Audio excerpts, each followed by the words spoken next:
بعض وقت ایسے ہیں کہ جن میں درود شریف پڑھنا زیادہ اجر کا باعث ہے۔ مثلاً وضو کرنے کے دوران ایک مرتبہ درود شریف پڑھنا بہت مستحب ہے اور بار بار پڑھتے رہنا زیادہ فضیلت کا سبب بنتا ہے۔ اسی لیے ہمیں چاہیے کہ جب ہم وضو کر رہے ہوں تو اس وقت درود پاک پڑھیں۔ دوسرا، جب ہاتھ پاؤں سن ہو جائیں تو اس وقت بھی انسان کو درود پاک پڑھنا چاہیے۔ ایک حدیث میں ہے کہ اگر تم میں سے کسی شخص کا ہاتھ یا پاؤں سن ہو جائے اس وقت وہ شخص مجھ پر درود شریف پڑھے۔ مسجد میں داخل ہوتے اور نکلتے وقت بھی درود پاک کا اہتمام کرنا چاہیے، یہ بھی مستحب ہے۔ اسی طرح کوئی بھی اہم بات کرنے سے پہلے درود پاک پڑھنا چاہیے، ایسے کہنا چاہیے نحمدہ و نصلی علی رسولہ الکریم۔ اچھا، یہ چیز خطبات میں بہت زیادہ عام ہے، علماء کرام اس کو ضرور پڑھتے ہیں جب وہ کوئی بیان کرنے لگے یا کوئی بات کرنے لگے، لیکن دنیاوی محفل میں، کاروباری محفل میں بھی جب کوئی اہم بات کرنے لگے تو اس سے بھی پہلے اللہ تعالیٰ کی حمد و ثنا درود پاک پڑھ لیں، تو اس میں سب آ جاتا ہے۔ نحمد و حمد بھی آ گئی اور آپ صلی اللہ علیہ وسلم پر درود بھی چلا گیا۔ اور علماء فرماتے ہیں کہ جب آدمی کو غصہ آ رہا ہو اور یہ اندیشہ ہو کہ میں غصے میں جب آپے سے باہر ہو جاؤں گا یا کوئی نقصان کر دوں گا تو اس وقت فوراً اسے درود پاک پڑھنا چاہیے، یا پھر ساتھ والے شخص کو چاہیے کہ اسے درود پاک کی تلقین کرے۔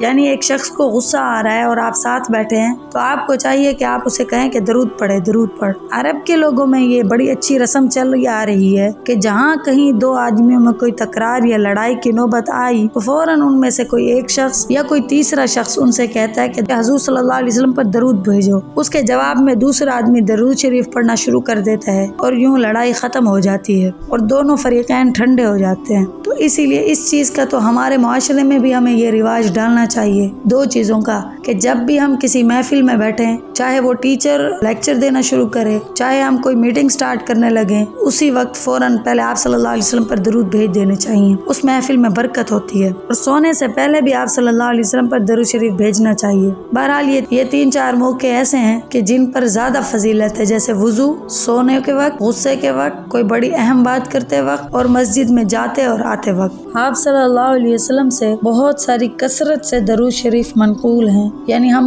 مختلف الفاظ سے آپ صلی اللہ علیہ وسلم پر درود و سلام بھیج سکتے ہیں۔ اس کے باوجود بھی آج کل لوگوں نے صحیح درود پاک جو آپ صلی اللہ علیہ وسلم نے بتائے ہیں اس کے علاوہ نئے درود پاک بھی نکال لیے ہیں۔ کسی نے درود تاج گھڑ لیے ہے اور ایک درود لکھی ہوتا ہے شاید وہ گھڑ لیا ہے، اور دوسرے بھی کئی قسم کے درود گھڑ لیے ہیں۔ صرف وہی الفاظ جو آپ صلی اللہ علیہ وسلم اور اللہ تعالیٰ نے بتائے ہیں، ان کے علاوہ جتنے بھی نئے من گھڑت درود ہیں وہ سب جائز نہیں ہیں، ان کا ثواب نہیں ملے گا۔ حضرت تھانوی رحمۃ اللہ علیہ کی کتاب ہے زاد السعید، یہ کتاب آپ لے لیں، اس کتاب کو دیکھیں۔ اس کتاب میں مختلف قسم کے تمام درود درج ہیں جو صحیح ہیں، ان کو پڑھ کر ہم ثواب حاصل کر سکتے ہیں۔ تمام علماء امت کا اس بات پر اتفاق ہے کہ ایک مرتبہ زندگی میں درود پاک پڑھنا کم از کم ہر مسلمان پر فرض ہے، اور الحمدللہ یہ فرض تو ہم نماز میں ادا کر رہے ہیں، اس کے علاوہ ہمیں درود پاک بھیجنے چاہیے۔ اور اس کے علاوہ آپ صلی اللہ علیہ وسلم کے نالین مبارک کا نقشہ اسی زاد السعید رسالے میں موجود ہے۔